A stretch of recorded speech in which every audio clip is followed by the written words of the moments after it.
আলহামদুলিল্লাহ আলহামদুলিল্লাহ। দিন রাত্রটা যাইয়া দিনটা পেয়েছি, আল্লাহর কাছে শুকুর। আলহামদুলিল্লাহ। সবাই নামাজ পড়ে বাইরে হাঁটা চলা করতেছে। আর এই যে দেখুন রাস্তাঘাট একদম নিঝুম। এই 7টার মানে 6:30টার পর থেকে শুরু হয়ে যাবে চিল্লাফাল্লা। আর এই যে বায়েরা রাস্তা খালি পেয়ে ঠিক রাত্রে 12টাতে দইরা আজানে মানে ফজর নামাজের পর পর্যন্ত এরকম। এই যে দেখেন আমার ফ্ল্যাটের সামনে দেখুন আপুরা, আমি দেখানোর চেষ্টা করতেছি। দেখুন ইট কল সুরকি বালু সব কিছু। এই যে বায়েরা নামাজ পড়ে হাঁটতেছে। আর এই যে দেখুন কি বলবো, সারা রাত্র দেখানোর চেষ্টা করতেছি যেহেতু আমি রুমের মানে রুমের জানাল দিয়ে ভিডিওটা তুলতেছি।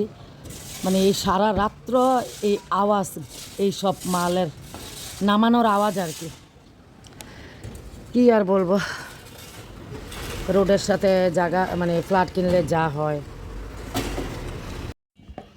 আসসালামু আলাইকুম আপুরা ভাইয়ারা, সবাই কেমন আছেন?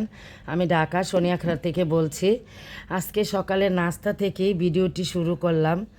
গরম গরম ধোয়া ওঠা চা বরাবরের মতন, যেটা আমি সবসময় ভিডিওর শুরুতে রাখি এবং লাস্টও সন্ধ্যার নাস্তা রাখি।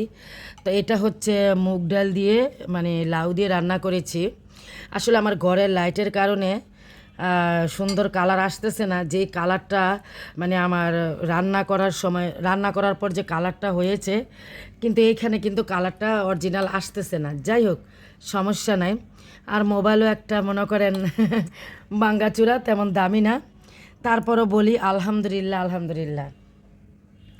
আমি ঢাকা সোনিয়াখড়া থেকে আপনাদের সাথে সবসময় ভিডিও শেয়ার করি। আপনারা কে কোথায় থেকে আমার ভিডিওগুলো দেখেন সবাই কমেন্টে জানাবেন। আমার সকল ভালোবাসা আপুদের ভাইয়াদেরকে অন্তর অন্তর থেকে অনেক দোয়া ও ভালোবাসা রইল। আর এই যে মিম কিন্তু নাস্তা খেয়ে নিচ্ছে সবজি সবজি ডাল দিয়ে। আর এটা আপনার ভাইয়ার কি বলবো এই ডাল সবজি তো আমি আর মিম খাবো, কিন্তু এরকম এক বাটি দিলে আপনার ভাইয়া নাস্তার সময় একদম পেট ভর্তি খেয়ে ফেলে। তাছাড়া বাদ দিয়েও খেতে পছন্দ করে আপনার ভাইয়া। যাই হোক, যত কিছুই কষ্ট করে করি না কেন, যদি পরিবার সবাই খায় এবং সুনাম করে বা মজা করে খায়, তাহলে তো আমাদের সবারই ভালো লাগে, সব আপুদেরই ভালো লাগে। আসলে এখানে আমি ভিডিও বেশি মানে শেয়ার করব না, 2-3টা ভিডিও একসাথে করে আমি আজকে ভিডিওটা শেয়ার করব ডাউনলোড করে। কিছু কথা বলবো আর কি। মিম নাস্তাটা খাবে আর আমি কথা বলবো। কথাটা হচ্ছে এটাই আপুরা, আচ্ছা কয়েকদিন ধরে মনটা খুবই খারাপ আর অসুস্থ। এই যে 2 দিন আগে আমার মেয়ের দিয়ে একটা ভয়েস দিছি, মানে মিমকে দিয়ে একটা ভয়েস দিয়েছিলাম। আর কেন দিয়েছিলাম, আমার সত্যি শরীরটা অসুস্থ ছিল। আর মাছ ভাজার সময় কিন্তু আমি মাছ ভাজার ভিডিও দিয়েছি, আমার মেয়ে বলেছে আমার ওই দিন হাতে এবং একটা সাইডের গালে আমার মাছ ভাজার ছিটে এসেছিল।